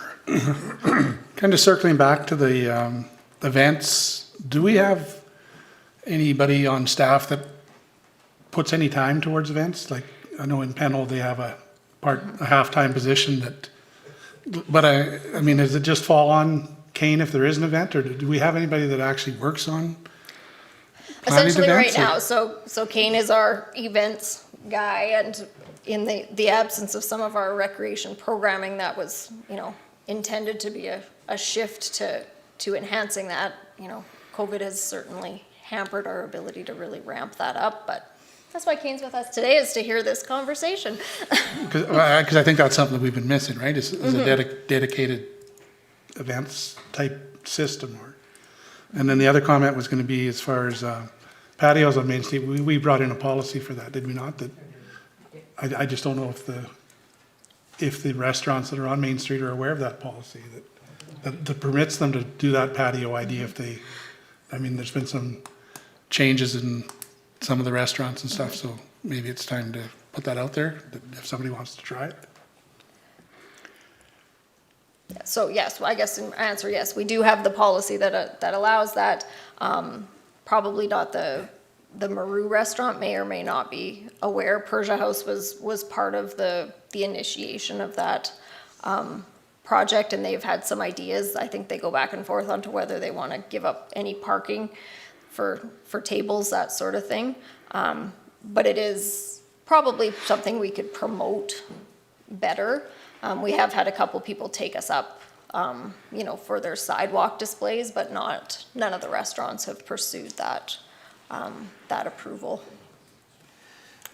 Well, I think what I'm trying to get in my mind what we're looking for, but are we looking for administration to look at an adjusted scope of try and reduce the cost of it, but still retain a contractor to come in for a portion of it? Or is there a portion of a scope that we want to try and take on ourselves without a outside contract? What I'd suggest, Mayor and Council, is maybe focus back onto what Megan's suggesting, almost like a tactical urbanism approach where you're starting smaller. We're gonna get outside help, so we'll get some budget on that, but it's gonna be towards a bigger plan. It can kind of feed in. So we're gonna have professional advice on the onset, but scale it down. You have $50,000 in the budget, so maybe we can come down and maybe you can allocate it for, maybe it's events, and how do we best roll out events, but that's something, Megan, does that make sense? Yeah, I think if there's appetite to divert or create a certain amount of budget for actual things that would happen in the next 6 months, That if that's identified, and then we can look at how we could potentially adjust the scope for that sort of downtown plan update, whether that's, if we do it in pieces, or if we just adjust to make it more of an update to the ARP, and get some of that design component sort of in these short-term projects. Okay, I think, are we clear enough to ask administration to come back with a little more input or proposal for It- reestablishing a scope Yeah, of a business that we want to take care of in the initial stages anyways?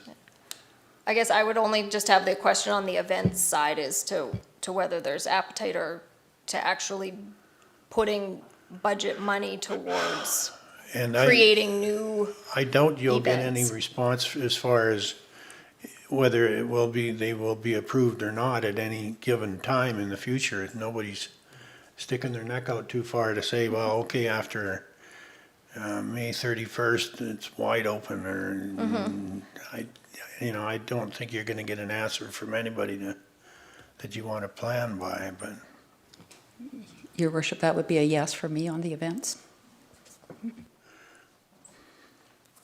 oh, I agree with you, Councillor Barkley.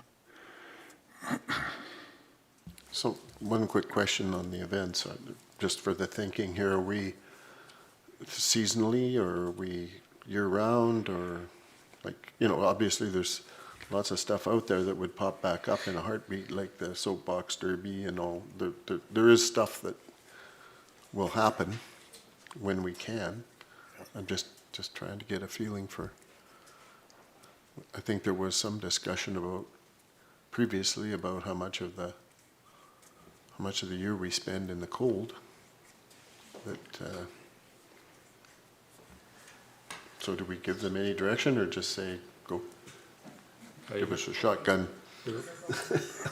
but I think we can have some chat. I think there's a couple different approaches to events. One is your larger plan-out events, whether it's Market on Main, so that's some coordination, or there's more social or more unstructured pieces to access our amenities, parks, for example.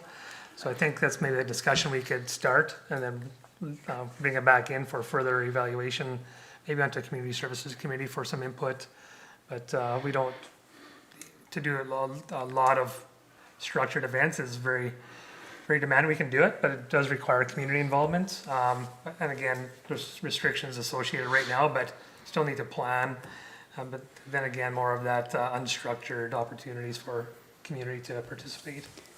Your worship, through to CEO Becker, when it comes to events, and when I said more events, I didn't mean town, but to be that kind of supporting role, right, to the event, like we so often are, and I think it takes those community champions out there to do the events. And I've seen chatter, well, let's bring the Scarecrow Festival back, and that's great. So how do we accommodate, or how can we help bring people together in order to do that? There may be 10 volunteers in the community that would love to take that on. They may not even know each other, but does the town begin that process, or do 3 people get together and come to the town with that process? Like how do you see that working? And Both ways, actually. If we have a focus through administration based on capacity, it can be generated internally, or it can be generated by the community. We support both. Your worship, one of the ideas is kind of, and Director Jenkins pointed out again about the empty lot across from the Banker's Corner. And I just an idea that, if we could approach the owners of that lot, potentially just look at some sort of a rent to potentially try to see what they would want for a rent of that space. And then from there, we would be able to facilitate by, let's say, allowing the chamber to use that space to conduct whatever kind of or any kind of an event or something like that. But it's just, I know we're not in a position to potentially buy that by any means, but even if it was a trial and error and we tried it for a season to see if we would be able to use that and be able to fill it with enough food trucks or fill it with enough events that would justify potentially pursuing it further. But I just think that would open up some opportunities and just food for thought for everyone around the table. Just that idea may or may not work, but gives us some control. Yes, I've talked to the guy. He said, make us a proposal. So, yeah, if we wanted to lease it for a year, or if we want to, come up with something, whether it's chairs and benches and games and lights or that sort of thing. So, yeah, it's just kind of mobilizing and figuring out exactly what we would do with the space, so. Okay, well, I think we've come up with somewhat of a consensus what we're looking for, but we need your guidance, Director.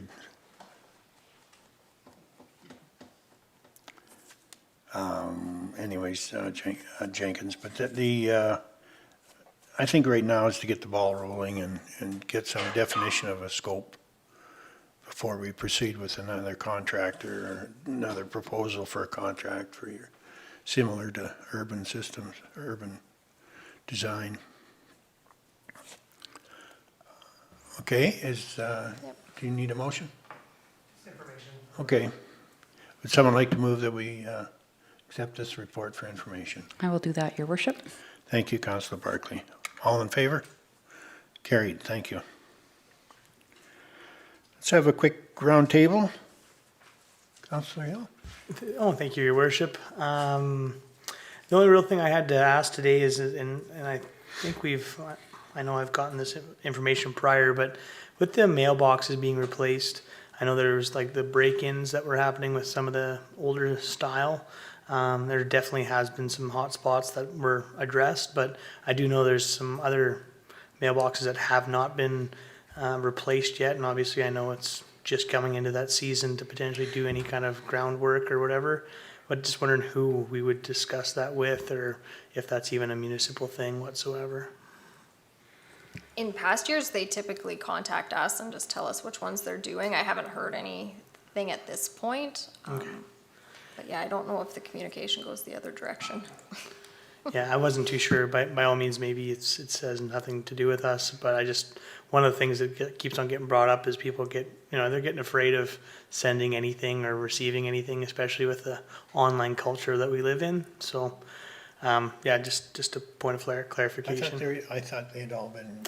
No, there's even just some by the personally mine are by the glass shop, but I know there's other ones that are, they're smaller, but look like the bigger chunks got replaced, but maybe the smaller banks are still to be done. But just wanted to bring that up. So, and yeah, that's about all I have, Your Worship. Thank you. Okay, so this morning I attended a Safe Communities Zoom, which is in conjunction with the training for the Policing and Safe Communities meeting, committee that I'm on. This Zoom is extremely good. From the one episode that I almost, I can't quite complete it because I have to get to this meeting. And thank you to Councillor Barkley and her technical support. I'll be able to post something on the chat next time. I didn't miss anything, honestly. I have MPC tomorrow. Also, this Thursday is the third Thursday of the odd month, so Red Deer River Municipal User Group. I did send an email out to everybody that I think that they will continue to monitor anything to do with coal and the headwaters of the Red Deer River, but I don't think they intend to get involved in any kind of a big way if there's nothing evident that might affect the Red Deer River. And I think they're somewhat cautious because on a long-term basis, they want to have the relationship with government to try to influence things for storage or for whatever, and so they don't necessarily want to take a political position if there's none to be taken on the Red Deer River. So I just throw that out there that I think that's their, and I'll know more on Thursday because we will talk about it some more. And then after 2 of those meetings, I'll be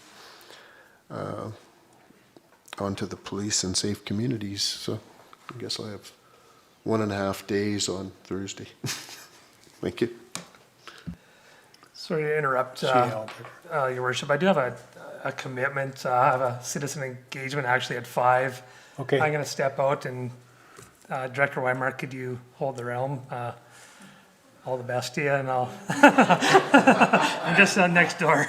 So thanks, Council. No problem. Thanks, Don.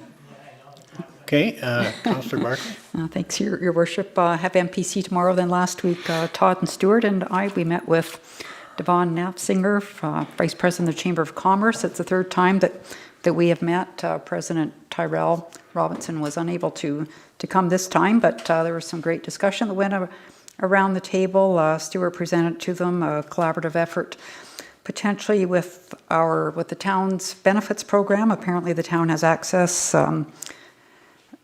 to the program, and for businesses that pay tax in Innisfail, they also have an opportunity to access that program for their employees. So I'm hoping that there may be some uptake on that. I thought it was very interesting. Stuart also spoke about the business link and the opportunities there.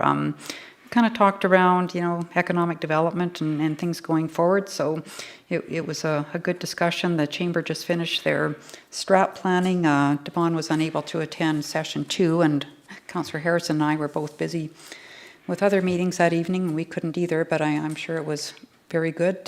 Sounded like the first one was excellent. And then I also have a Chamber meeting on Thursday, I believe, this week. So that's it. Thank you. Councillor Reber. So after last week's marathon meeting, I made it to the blood donor clinic. Got that done, but we got the unfortunate news that that's probably the last blood donor clinic that will ever be in Innisfail. They've rejigged the Red Deer Center. There's a clinic in Rocky Mountain House a week from today, and that's the last one. That's the last mobile clinic that they'll be doing there. Changed their hours. The clinic in Red Deer has been open Tuesday through Saturdays, and now they're only going to be open Wednesdays through Saturdays with one more hour per day. And by adding 1 hour per day, they're adding 24 appointments a day. I'm not sure. The girls were a little puzzled to how the math works on that, but that's a consolidation. So it's unfortunate that they're not going to be doing the mobile clinics anymore. I also completed the training that Manager Leith wanted us to do. I got another certificate to put in my binder. I'm not sure what, but it looks nice. It was printed in color. I had to buy a new color cartridge anyway, so. Coming up tonight, I have a library meeting. Tomorrow, community services. And then just a question, I'm just curious if we had any public complaints today on election signs that went up on the weekend. And I know that's why Todd was scrambling out of here. I'm just, I went through and I read the policy on the weekend to make sure I was up to date on what I thought it said, and just wondering where we're at with that. Your Worship, through to Mr. Rieberger. Yes. I looked at my little sticky. My phone has been ringing off the hook today. So here's where we are. We have a election sign policy. That policy states that on no town lands can they put it on town lands before 45 days. Private placement does size as well as interpretation as to whether the time limit applies to private as well. My problem is the policy does not have an enforcement component. Policies do not carry enforcement components. So I have a call into legal to see what we can do with this. Because the situation it would be is I cannot walk, nor can my peace officers walk onto private property and take down signs. No. So it has never been an issue before because we could not campaign a year before or 9 months before an election. So this one is now gone to legal. I'm assuming, and I'm only going to assume that we would have to, or I would have to bring something back in a bylaw format that has an enforcement component to it. So the individuals that have signs up and those that are inquiring have been informed of this policy. The policy is the policy. It does say 45 days prior to election. So that stands as is. It's the enforcement part that ties my hands, that I can't do anything with at this point in time. I can ask, right? I can ask, but private property has a little component there. So I was hoping for a response from legal today. I know she's very busy, but hopefully by tomorrow or Wednesday, I'll have a better idea of what should happen with this. We did a little bit of research. Most of them are not, that we know of, allowing sign campaigning until the 45 days or 6 weeks before election. Your Worship, but with the changes of this recent year, that's probably, there should be an amendment naturally anyways, correct? An amendment which way, to allow it? No, like to either allow or disallow, like as far as, because if the circumstances have changed and you're allowed to announce you're running, that's obviously a byproduct. Signage is a byproduct of that. So Right. So there should be, I guess it's not really a surprise that there would be maybe questions about that. So Questions, but not follow through. So Right. when I looked over the sign policy, it still pertained to exactly what we would do. It was 45 days before election, before signage could go out. Campaigning of any other sort could take place January 1st. So social media, door-to-door knocker, flyers, things in windows, that can happen. That is allowable as soon as they change the timeline. The only thing that had a timeline attached to it was the sign policy. thank you for the clarity. So, Your Worship, through to Director Weimark, so with the, before, back in 17, what was the nomination date? Was it July something? No, it was September. Was it September? Yeah, it Okay. was within that 6-week period of election. Was So it? Okay, the I minute thought it you was could different. nominate Okay. and you filled in your papers, you could put your Yeah. signage out. So it always has been the 45 days. Okay, I know some, like, places are 28 days before Election Day. I find it interesting, the federal election is maxed out at 50-day campaign period, and yet here we are in a municipality with 9.5 months, basically, from January 1st, like, it's ridiculous. And I don't know, in the sign policy in section 3, I mean, to me, it doesn't differentiate between private or public land. And it does say in there, if you don't comply, right, that, Correct. The unfortunate part, the C says all election signs on public and private property must be removed within 48 hours of the closing of the voting station. The town of Innisfail has the authority to remove any election sign that does not comply with the policy. It's that wording, and I have to get that wording either Okay. reviewed by law, by our legal, Yeah. and get it changed to word exactly, so there is no misunderstanding Yeah. of what, where, and how. yeah, and it's obvious an advantage us for any of us who have announced early, it's an advantage for us, right? But to me, Correct. it's kind of like you're going to have a race, and people haven't even entered the race yet. Right.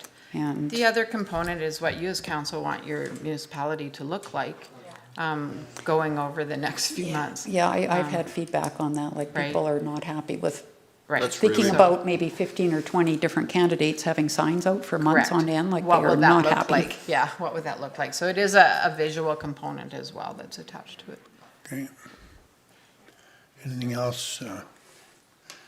Just to follow up on that, Your Worship, that's my only component, because if you have all those other means of campaigning, go to it. I just don't want our municipality to look like that for 9 months.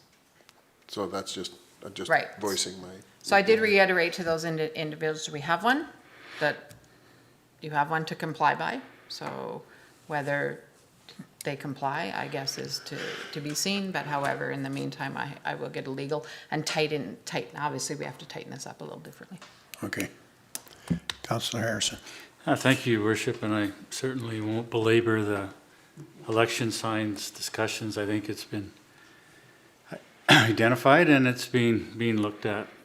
I also did the training through the elected officials EMA training last week. I've got MPC this Tuesday and policing on Thursday evening.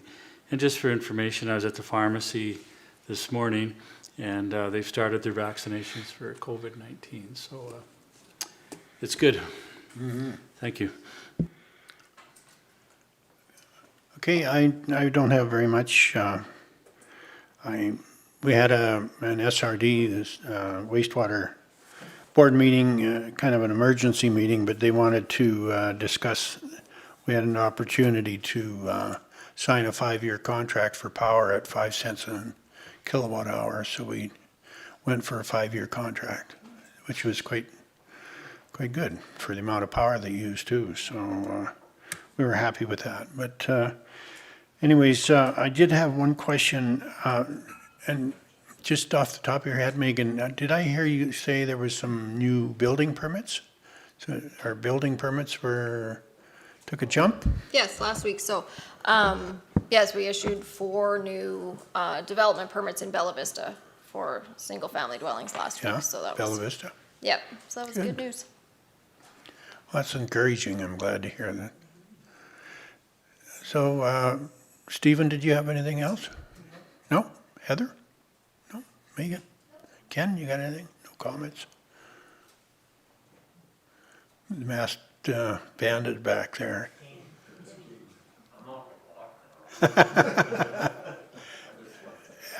Kane, have you had any inquiries about events or special events? Are we having them or? You know, there's an appetite out there for it, and Yeah. people do want to get going with it. And I know there's a lot of people who have great ideas, and they'd love to put them into motion, but it's just not, like, I think there's a lot of kind of planning with this flexibility. Yeah.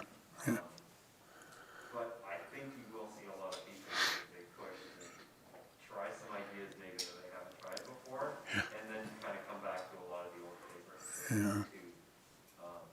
I know we've had a lot of people just stay in touch with us as well, whether it's, you know, the street hockey tournament, or you talk to the Lions, or you talk to Kinsman about, like, we didn't do families, right? So kind of just say, okay, well, what does that look like when we come back? And they're thinking, well, let's try and figure out what the spirit of that is, and then maybe you can bring it back to the event later. So we're trying to keep, you know, kind of fires going on a lot of that sort of stuff. So Keep- you won't know until you get there. I think you will see a lot of people that really will want to get out and do this.